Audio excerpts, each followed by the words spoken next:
Hello dear students, कैसे हैं आप सभी। आशा करती हूँ आप सब ठीक होंगे, स्वस्थ होंगे, अच्छे होंगे। आईसीटी वर्चुअल क्लासरूम देहरादून में आप सभी का स्वागत करती हूँ। बच्चों, क्लास 11th में नाम तो आपका मेरा पता ही है आप सबको, समता नाम है मेरा। और क्लास 11th में हम लोगों का जो चैप्टर चल रहा है वो है सेल साइकिल और सेल डिवीजन, यानी कि कोशिका चक्र कैसे काम करता है और कोशिका में विभाजन जो है वो किस तरह से होता है। मैंने आपको बताया था कि चक्र का मतलब यह है कि एक कोशिका से स्टार्टिंग होगी और जा करके दो कोशिकाएं, डॉटर सेल्स दो बन जाएंगी। यानी कि उनमें क्या होगा, एक टाइप का वो अपने आप को रेप्लिकेट कर लेगी या अपनी संख्या को बढ़ा लेगी, जिसमें हमने ये चर्चा करी थी पिछले सेशंस में कि जो कोशिका चक्र होता है उसमें एक बहुत लंबा पीरियड होता है जिसको आप इंटरफेज कहते हैं या रेस्टिंग पीरियड कह सकते हैं। उसमें अलग अलग G1 फेज, S फेज और G2 फेज पाए जाते हैं, लेकिन जो मेन एक्चुअल सेल डिवीजन वाला फेज होता है वो होता है आपका M फेज, जिसको आप माइटोटिक फेज के नाम से जानते हैं। तो G1 फेज, S फेज और G2 फेज के बारे में मैं आपको बता चुकी हूँ। आज हम जानेंगे M फेज के बारे में, जो एक्चुअल सेल डिवीजन का फेज होता है। तो चलेंगे डिजिटल बोर्ड की तरफ और पढ़ेंगे माइटोटिक फेज के बारे में। बच्चों, जैसा कि मैंने आपको बताया था कि जो कोशिका चक्र होता है उसमें आपके दो फेजेस होते हैं। फेजेस ऑफ सेल साइकिल जो है उसमें दो फेजेस पाए जाते हैं। एक तो आपका होता है इंटरफेज और दूसरा होता है आपका एम फेज या माइटोटिक फेज। तो उसमें मैंने आपको बताया था कि जो आपका इंटरफेज होता है उसको आप क्या कह सकते हैं, रेस्टिंग पीरियड्स भी आप उसको कह सकते हैं। तो आपने ये जाना कि G1 फेज, S फेज और G2 फेज, ये तीनों फेज मिलकर के इंटरफेज। इंटरफेज जो है वो 3 फेजेस में डिवाइड कर दिया गया है। आपका G1 फेज है, S फेज है और G2 फेज है ना। इसको आपको डिवाइड कर दिया गया है G1 फेज, S फेज और G2 फेज। तो S फेज आपका कौन सा है, सिंथेसिस फेज है, जिसमें आपकी एस फेज में डीएनए का क्या होता है, डीएनए का रेप्लिकेशन होता है, न्यूक्लियस में होता है और सेंट्रियोल का भी डुप्लीकेशन होता है। इनिशियली अगर क्रोमोसोम्स का नंबर 2C है तो इस समय पर क्रोमोसोम्स का नंबर जो है वो दुगना हो जाता है या 4C हो जाता है ना। तो उसके बाद फिर मैंने आपको बताया था कि जो सेल्स आगे फर्दर डिवाइड नहीं होना होता है वो सेल्स क्या करती हैं, अपना चली जाती है G0 फेज में। किसमें चली जाती हैं, G0 फेज में चली जाती हैं और उसको क्या कहते हैं, क्वेशंट स्टेज कहते हैं, या मेटाबॉलिकली एक्टिव होती हैं वो सेल्स, लेकिन क्या करती हैं कि डिवाइड नहीं करती हैं, है ना। इनका डिवीजन कब होगा, जब ऑर्गेनिज्म की जरूरत होगी, ऑर्गेनिज्म की आवश्यकता अनुसार इनका डिवीजन होता है। तो मेटाबॉलिकली एक्टिव जो G0 फेज में चली जाती हैं सेल्स, इनका विभाजन जीव की आवश्यकता अनुसार होता है, जीव की आवश्यकता के अनुसार होता है, आवश्यकता अनुसार।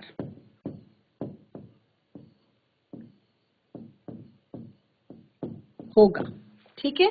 उसके बाद बच्चों, एनिमल्स में जो माइटोसिस होता है वो किस में होता है, केवल डिप्लॉयड सोमैटिक सेल्स में ही माइटोसिस का विभाजन, माइटोसिस यानी कि समसूत्री विभाजन होता है। एनिमल सेल्स में माइटोसिस जो है वो किस में होता है, एनिमल सेल्स, इसमें जब माइटोसिस होगा तो वो किस में होता है बच्चों, वो होता है केवल सोमैटिक सेल्स में, सोमैटिक सेल्स में होता है।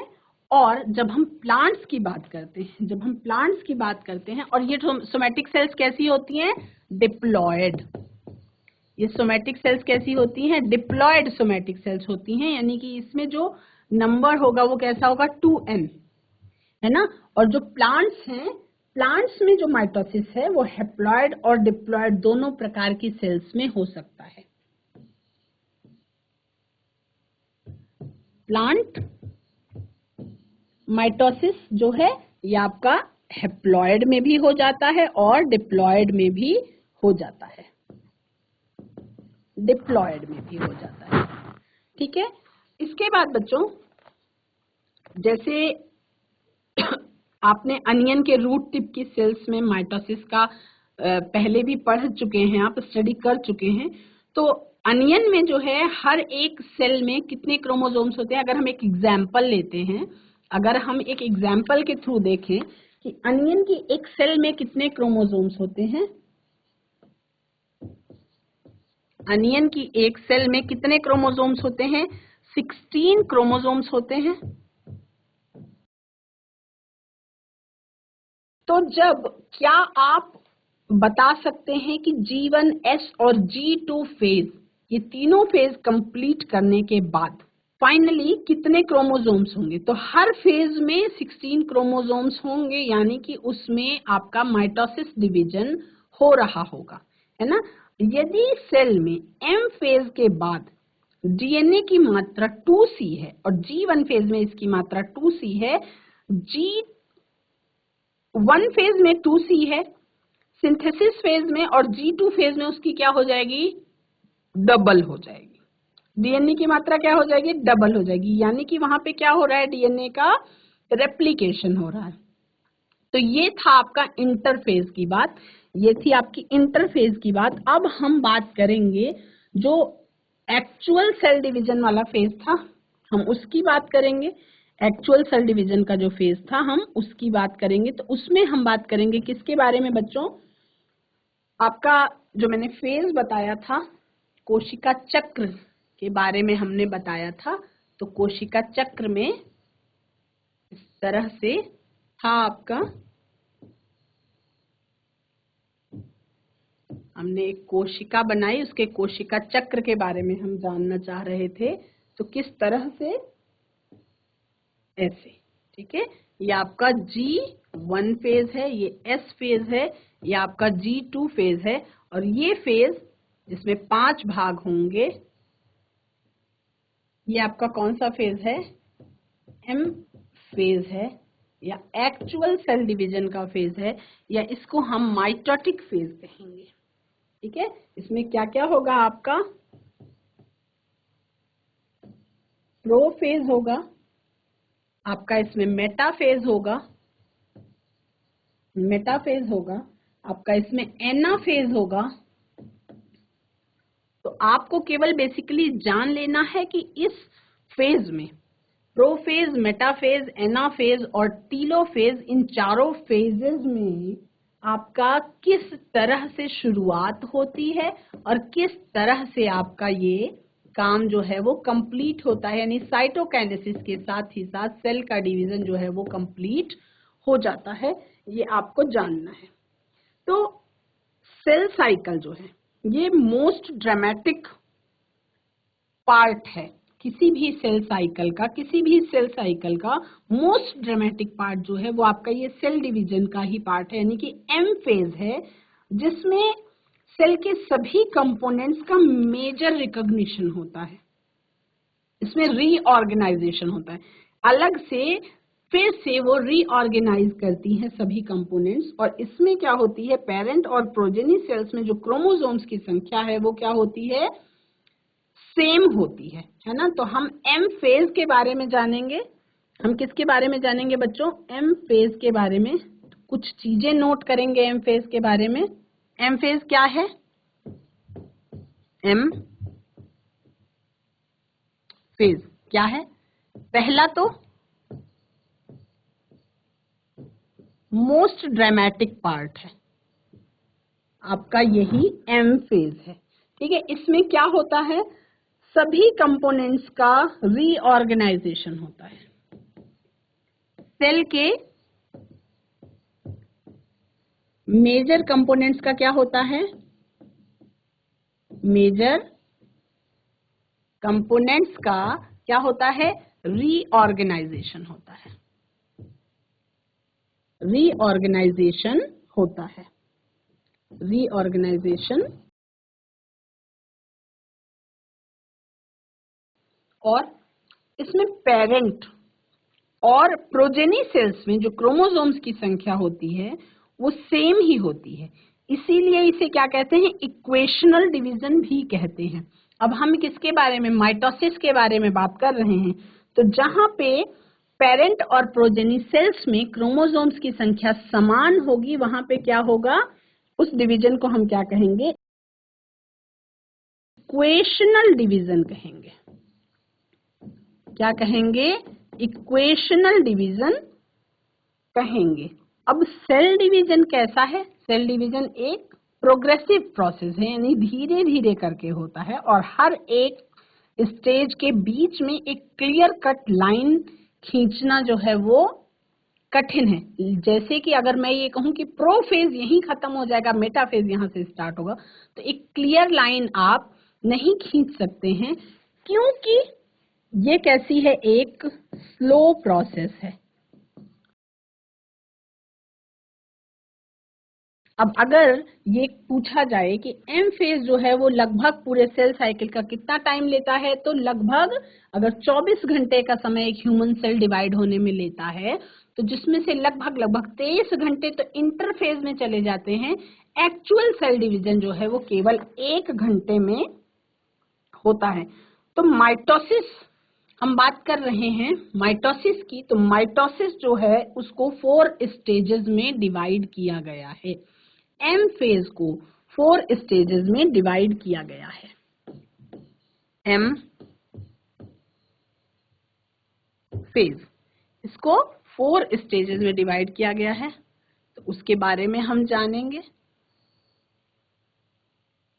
1, 2, 3 और 4 फेजेस में इसको डिवाइड किया गया है। पहले उनके नामों को हम जान लेंगे।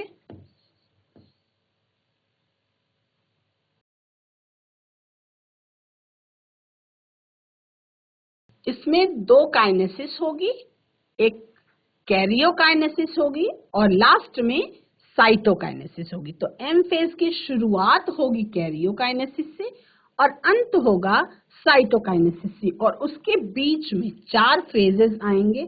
वो 4 फेजेस किस नाम से जाने जाते हैं, उन 4 फेजेस को आप जानते हैं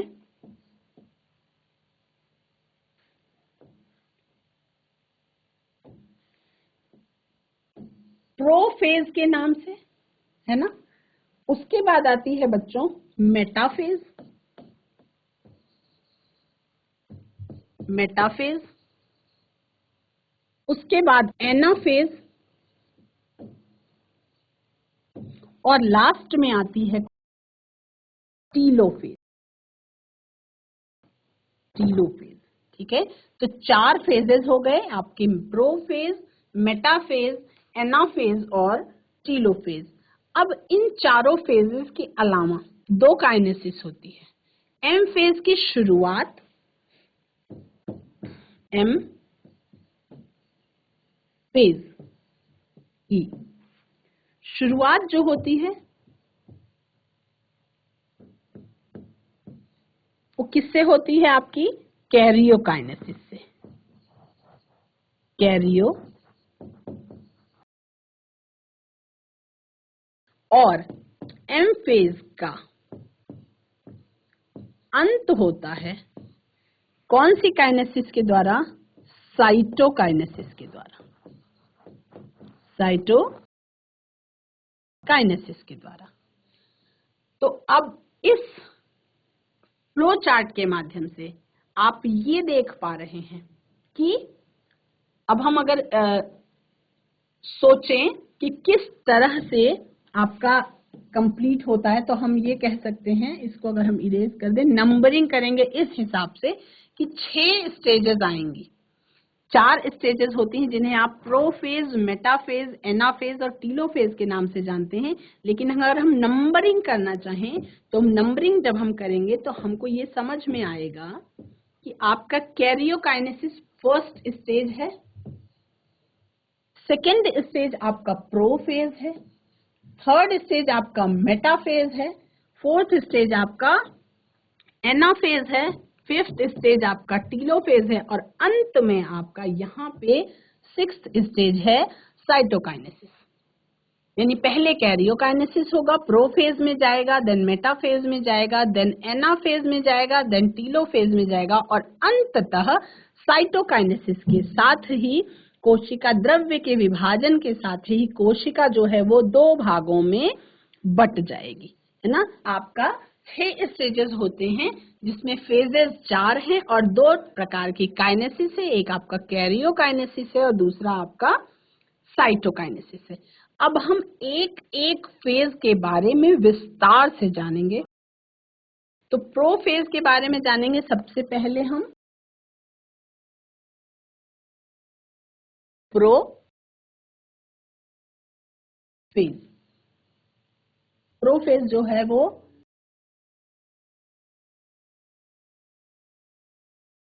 इंटरफेज की S और G2 फेज के बाद, S और G2 फेज के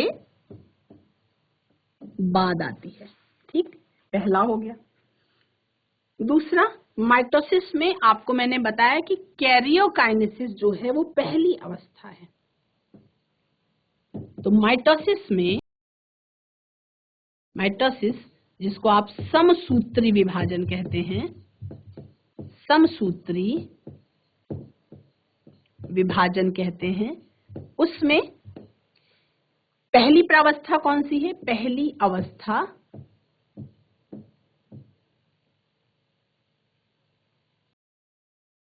उसको हम कहते हैं, पहली अवस्था को हम कहते हैं कैरियोकाइनेसिस।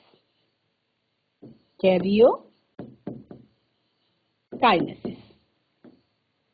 तो ये ध्यान रखेंगे, पहला सबसे पहली अवस्था जो है वो क्या कहलाई? आपकी कैरियोकाइनेसिस कहलाई। सबसे पहली अवस्था क्या कहलाई? कैरियोकाइनेसिस कहलाई। इस कैरियोकाइनेसिस में क्या होगा? कैरियन का विभाजन होगा, यानी कि न्यूक्लियस और उसके अंदर प्रेजेंट जो चीजें हैं उसका क्या होगा? विभाजन होगा। ठीक है। अब इसके बाद S और G2 फेज में,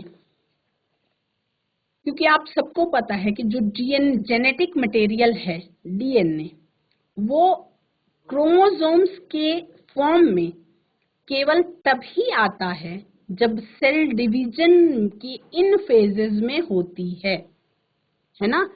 जो जेनेटिक मटेरियल है वो क्रोमैटिन फॉर्म में रहता है या डीएनए बहुत उलझा हुआ रहता है, लेकिन जब वो क्रोमोसोम्स का आकार लेता है तो क्रोमोसोम्स का, अब आप जब 12th क्लास में आएंगे तो आपको बहुत विस्तार से बताया जाएगा पूरा डीएनए किस तरह से क्रोमोसोम का रूप लेता है, वो आपको बताया जाएगा।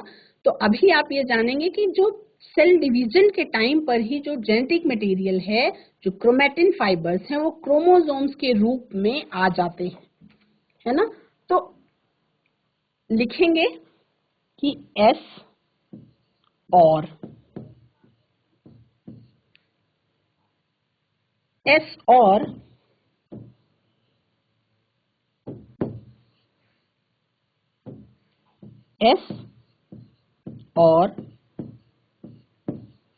G2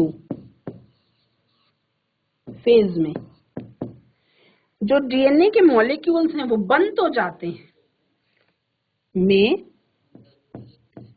डीएनए मॉलिक्यूल्स बन जाते हैं, लेकिन किस अवस्था में होते हैं? बन जाते हैं, लेकिन आपस में गुंधे हुए होते हैं या इंटरवाइंड होते हैं।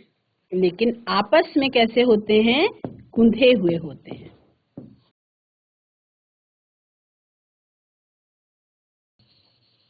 इंटरवाइंड होते, इंटरवाइंड होने का मतलब क्या है? गुंधे हुए होते हैं।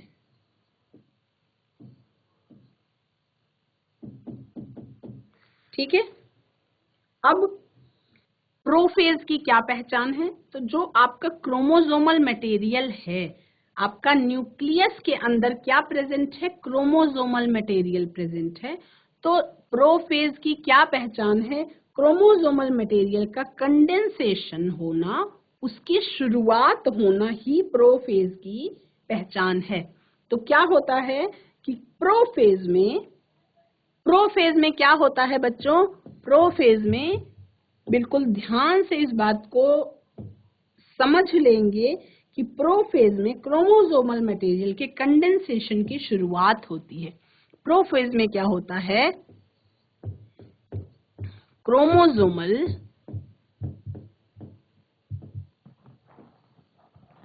मटेरियल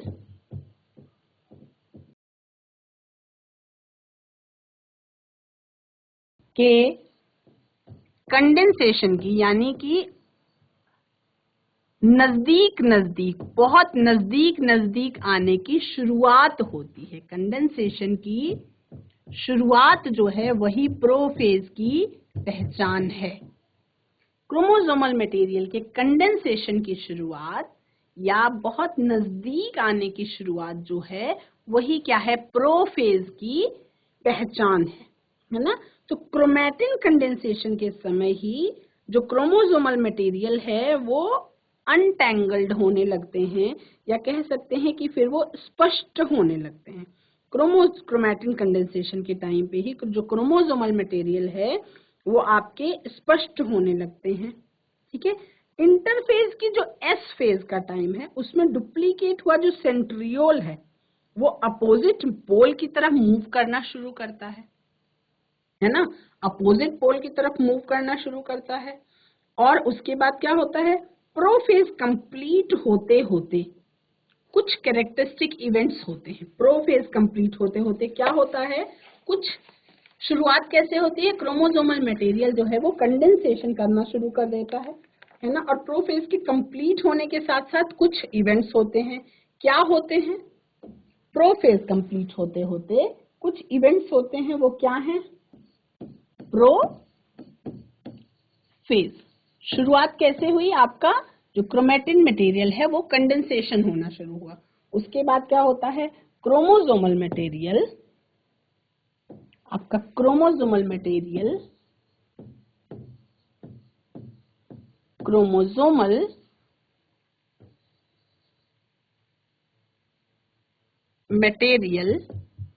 क्या होता है?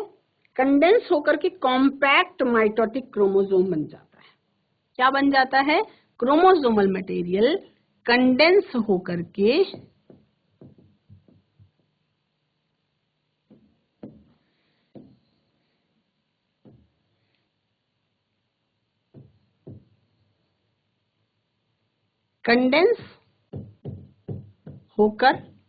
क्या बन जाता है?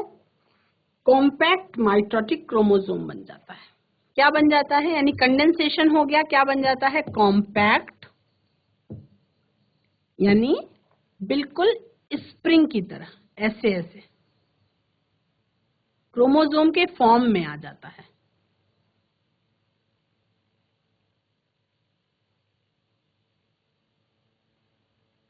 इस तरह से स्पष्ट रूप से दिखाई पड़ना शुरू हो जाता है। ऐसा आपका क्रोमोसोम का फॉर्म वो ले लेता है। ठीक है। क्रोमोसोमल मटेरियल जो है वो कंडेंस होकर के क्या हो जाता है? कॉम्पैक्ट माइटोटिक क्रोमोसोम बन जाता है। क्या बन जाता है? Compact mitotic chromosome.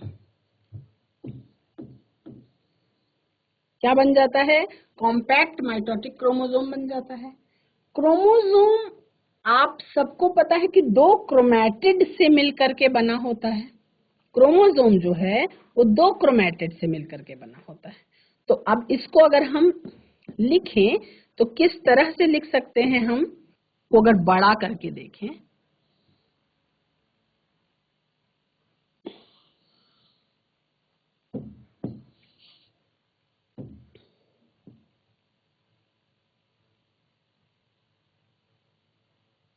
है ना?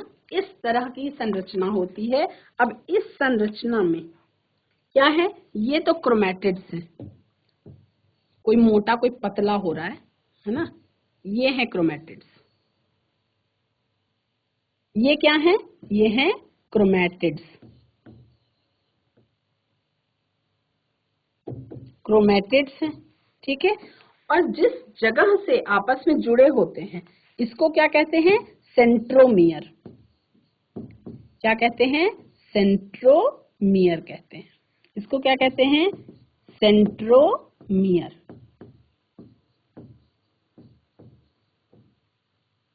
और ये क्या है आपका? क्रोमैटिड। क्यों क्रोमैटिड कहते हैं? क्योंकि क्रोमैटिन फाइबर्स से मिलकर के बनता है, इसलिए कहलाता है क्रोमैटिड। और क्रोमैटिड्स ही क्या किसका निर्माण करते हैं? क्रोमोसोम्स का निर्माण करते हैं। तो इंटरफेज के दौरान, अभी प्रोफेज चल रहा है, हम बात कर रहे हैं इंटरफेज के दौरान जो सेंट्रोसोम है उसका डुप्लीकेशन होता है, जो यहाँ पे अपोजिट पोल्स की तरफ मूव करना शुरू कर देते हैं। तो प्रोफेज में क्या होता है? तो हर एक सेंट्रोसोम जो है उससे माइक्रोट्यूब्यूल्स निकलते हैं। अब इसको पहले एक एक पॉइंट लिख लेंगे, उसके बाद फिर मैं डायग्राम के माध्यम से आपको बता दूंगी कि किस तरह से प्रोफेज जो है उसका आपका डायग्रामेटिक व्यू आएगा, है ना। तो लिखेंगे प्रत्येक सेंट्रोसोम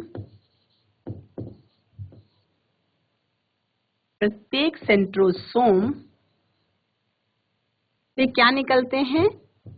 ये 1 नंबर के क्वेश्चन में पूछा जा सकता है, इसलिए इसको लिखवाना जरूरी है। माइक्रोट्यूब्यूल्स निकलते हैं, जिन्हें क्या कहते हैं? माइक्रोट्यूब्यूल्स निकलते हैं। और इन्हीं माइक्रोट्यूब्यूल्स को क्या कहते हैं बच्चों? एस्टर्स कहते हैं। इन्हें माइक्रोट्यूब्यूल्स को हम क्या कहते हैं? एस्टर्स कहते हैं। एस्टर्स क्या कहते हैं? एस्टर्स कहते हैं। अब 2 एस्टर्स स्पिंडल फाइबर्स के साथ मिलकर के माइटोटिक ऑपरेटस बनाते हैं। 2 एस्टर्स स्पिंडल फाइबर्स के साथ मिलकर के माइटोटिक ऑपरेटस बनाते हैं। प्रोफेज के लास्ट में क्या होता है कि सेल को अगर आप माइक्रोस्कोप से देख रहे हैं उस टाइम पे, तो इसमें आपका जो गोल्गी कॉम्प्लेक्स है, एंडोप्लाज्मिक रेटिकुलम है, न्यूक्लियोलस है और न्यूक्लियर एनवेलप है, ये सारी चीजें नहीं दिखाई पड़ती हैं। तो अब अगर हम डायग्राम के माध्यम से समझने की कोशिश करें तो किस तरह से समझेंगे? मान लीजिए ये एक सेल है। अर्ली प्रोफेज में क्या होता है?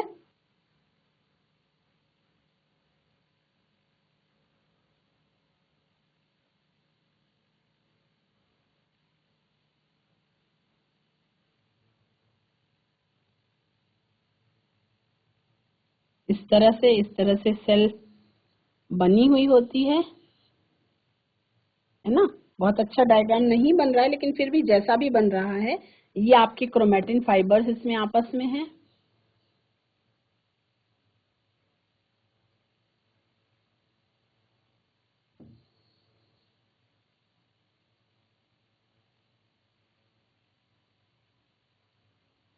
कुछ इस तरीके का। तो ये क्या है आपका? ये है अर्ली प्रोफेज का। ये है आपका early prophase. Early prophase, early prophase में इस तरीके की स्थिति होती है। उसके बाद लेट प्रोफेज में क्या होता है? लेट प्रोफेज में ये कंडेंस होकर के आपको एकदम दिखाई पड़ने लगता है। कंडेंस हो जाता है, आपको दिखाई पड़ने लगता है। तो अब क्या देखेंगे? लेट प्रोफेज में क्या हो रहा है कि जो आपका ये क्रोमोसोम्स हैं वो कुछ इस तरीके के दिखाई पड़ने शुरू हो जाते हैं। कुछ इस तरीके के दिखाई पड़ने लगते हैं, यानी कि कंडेंस हो चुके हैं। क्या हो चुके हैं? आपके क्रोमोसोम्स जो हैं वो कंडेंस हो चुके हैं, ठीक है। और यहाँ पे ये जो आपका एनवेलप है, ये टूटा फूटा सा एनवेलप भी आपका जो है वो दिखाई पड़ने लगता है, लेकिन क्लियर जो है वो नहीं दिखाई पड़ता, एकदम क्लियर नहीं दिखाई पड़ता है। तो ये क्या हो गया? ये आपका हो गया लेट प्रोफेज। ये आपका हो गया लेट प्रोफेज। Late prophase. लेकिन मेन जो पॉइंट है वो आपको देखना है कि स्पिंडल फाइबर्स का जो निर्माण होता है, 2 पोल्स जो क्रिएट होते हैं, वो आपको एक दूसरे को खींचना शुरू करता है तो ट्रांजिशन होता है मेटाफेज की तरफ, है ना, ट्रांजिशन होता है मेटाफेज की तरफ। तो इसमें क्या होता है, इसमें आपका इस तरह से फाइबर्स जो है वो दिखाई पड़ने शुरू हो जाते हैं।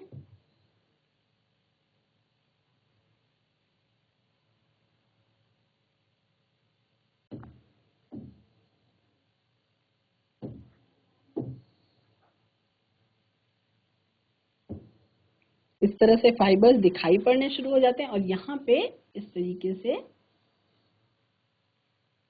क्रोमोसोम्स जो है वो दिखाई पड़ने लगते हैं ना, सेंट्रोमियर्स भी दिखाई पड़ेंगे और क्रोमोसोम्स भी यहाँ पे उसके दिखाई पड़ने लगेंगे।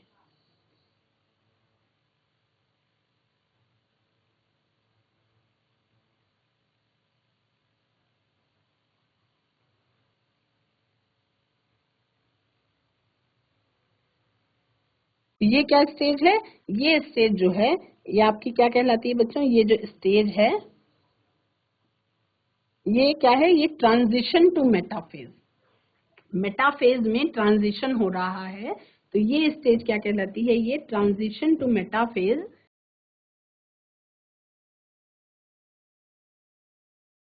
Transition to metaphase.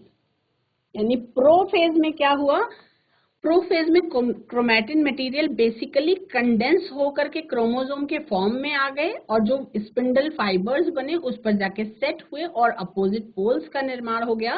और अब उसके बाद क्या हो जाएगा, मेटाफेज में चले जाएंगे, उसके बाद क्या हो जाएगा, मेटाफेज में चले जाएंगे। तो ये क्या हो गया आपका, ये डायग्रामेटिक व्यू हो गया प्रोफेज का, ये आपका चित्रात्मक निरूपण हो गया प्रोफेज का।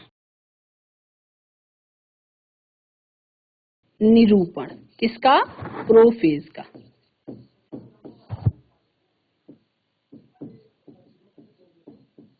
प्रोफेज का चित्रात्मक निरूपण हो गया।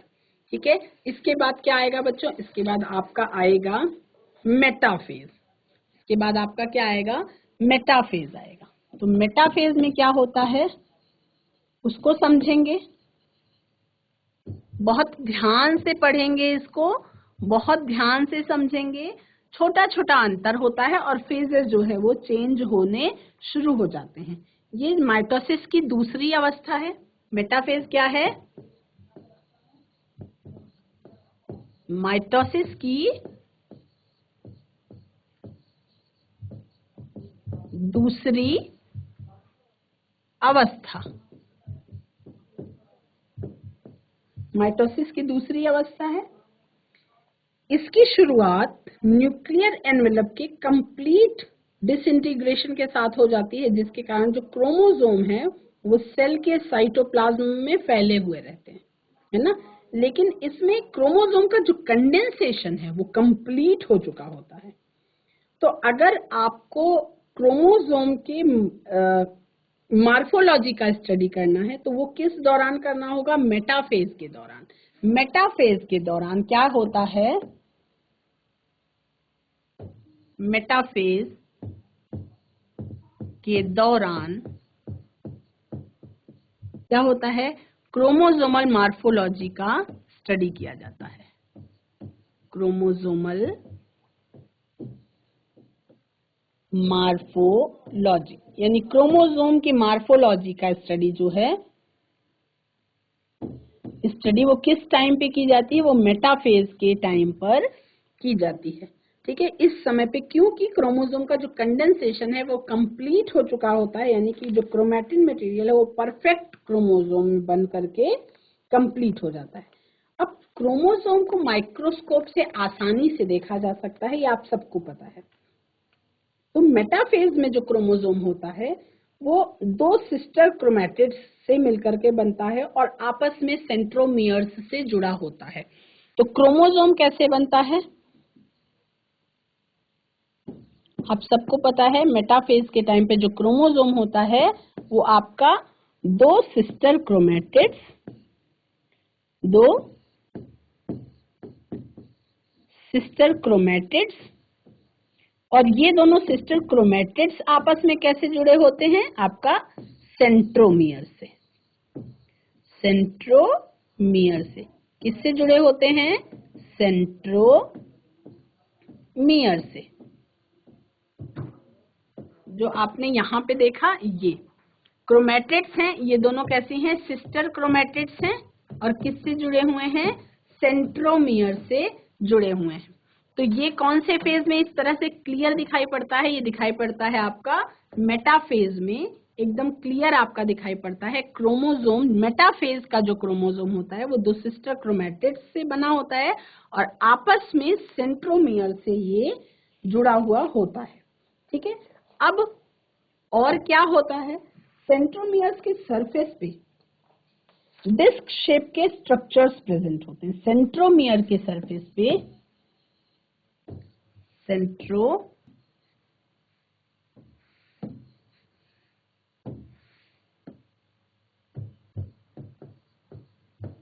सेंट्रोमियर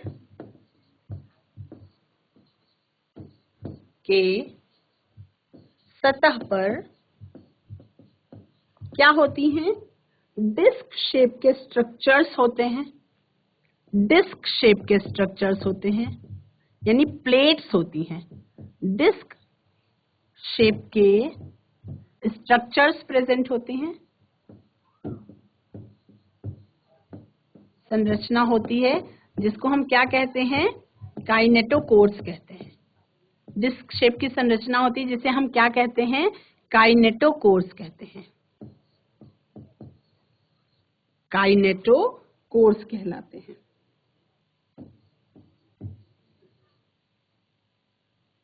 क्या कहलाते हैं? काइनेटोकोर्स।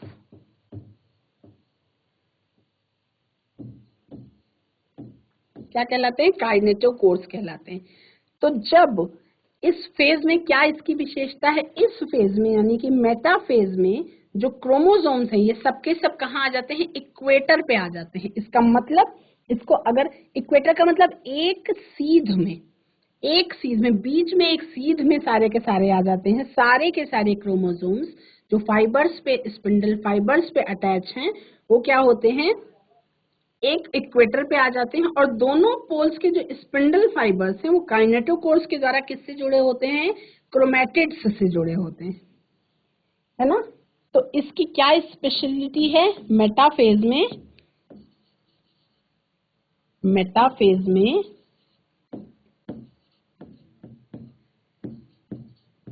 सभी क्रोमोसोम्स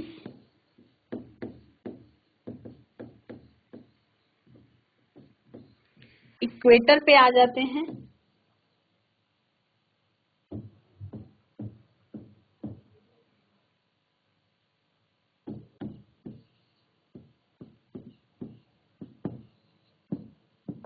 अब इसको कैसे समझेंगे? किस तरह से इक्वेटर पे आ जाते हैं?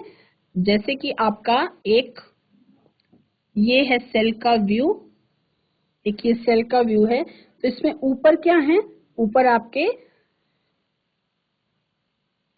इस तरह से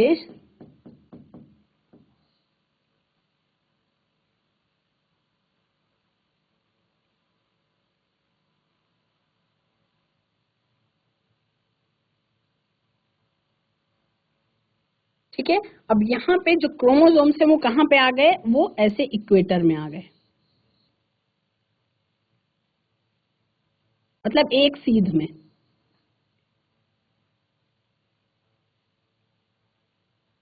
मतलब ये क्या हुआ? ऐसे एक सीधी लाइन अगर इक्वेटर बनाया जाए तो सीध में इक्वेटर पे आ गए, मतलब एक सीध में आकर के सेट हो गए। यानी कि जो आपका सेल डिवीजन हो रहा था उसमें यहाँ पे एक लाइन खींची गई और ये है क्या? इक्वेटर, इसी पे आके सेट हो जाते हैं। ये इसकी मेटाफेज की विशेषता है कि सारे के सारे क्रोमोसोम्स जो हैं वो क्या होंगे? इक्वेटर पे आके सेट हो जाएंगे। अब दोनों पोल्स के जो स्पिंडल फाइबर्स होते हैं, क्योंकि क्या हो रहा है इसमें? कैरियोकाइनेसिस की प्रोसेस हो रही है। अभी इसमें क्या होगा कि ये विभाजन होना है इसमें, है ना, विभाजन होना है। कैरियोकाइनेसिस के बाद प्रोफेज आया, प्रोफेज के बाद मेटाफेज आया। तो प्रोफेज में क्या हुआ? क्रोमैटिन फाइबर्स जो थे वो क्या हुए? वो कंडेंस होकर के उन्होंने क्रोमोसोम्स का रूप लिया।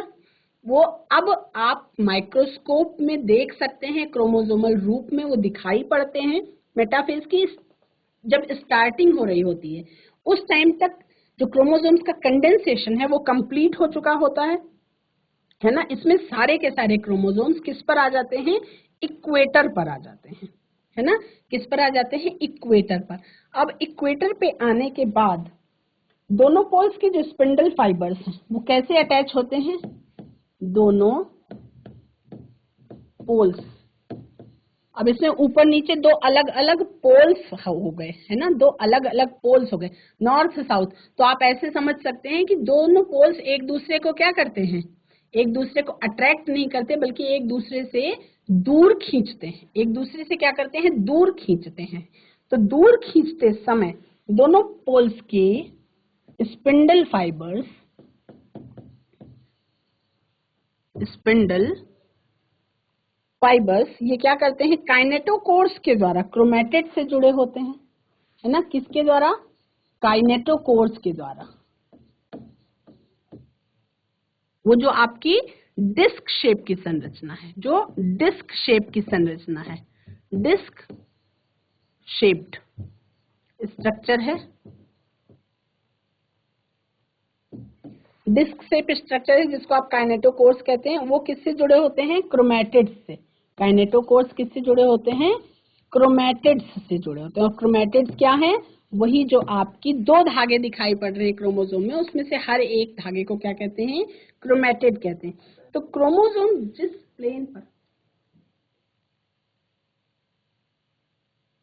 तो इसमें क्या देखा आपने कि सारे के सारे, जैसे ये आपका सेल है तो सेल में एक ऐसा इक्वेटर बनेगा और सारे क्रोमोसोम्स इसी पे अटैच हो जाएंगे।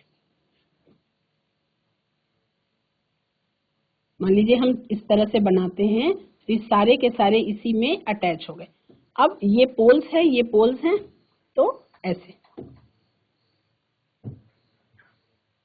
और ऐसे, यानी कि क्या हो गया, ये क्या बना आपका इक्वेटर, इसी पे जाके सेट हो जाते हैं। अगले सेशन में हम और आपका एनाफेज और टीलोफेज में क्या होती है चेंजेस वो हम देखेंगे और उसके बाद सेल डिवीजन जो है वो कंप्लीट होगा। बच्चों आज की क्लास में आप सभी ने एम फेज या माइटोटिक फेज के बारे में जाना, जो आपका एक्चुअल सेल डिवीजन का फेज था, जिसमें आज आपने प्रोफेज और मेटाफेज को कंप्लीट किया। प्रोफेज में क्या होता है, सारे के सारे क्रोमेटिन फाइबर्स जो हैं वो कंडेंसेशन होना उनका स्टार्ट हो जाता है और वो क्रोमोसोमल फॉर्म में आने लगते हैं। और मेटाफेज की स्टार्टिंग तक क्रोमोसोमल कंडेंसेशन कंप्लीट हो जाता है और मेटाफेज में जाकर के क्या होता है, स्पिंडल फाइबर्स अदर जो दो आपके पोल्स होते हैं सेल के, उसमें एक इक्वेटर टाइप का बनता है और इक्वेटर पे सारे के सारे एक सीध में जाकर के सेट हो जाते हैं। आज की क्लास में इतना ही। अगली क्लास में हम एनाफेज और टीलोफेज के बारे में जानेंगे। That's all for today. Have a nice day, take care.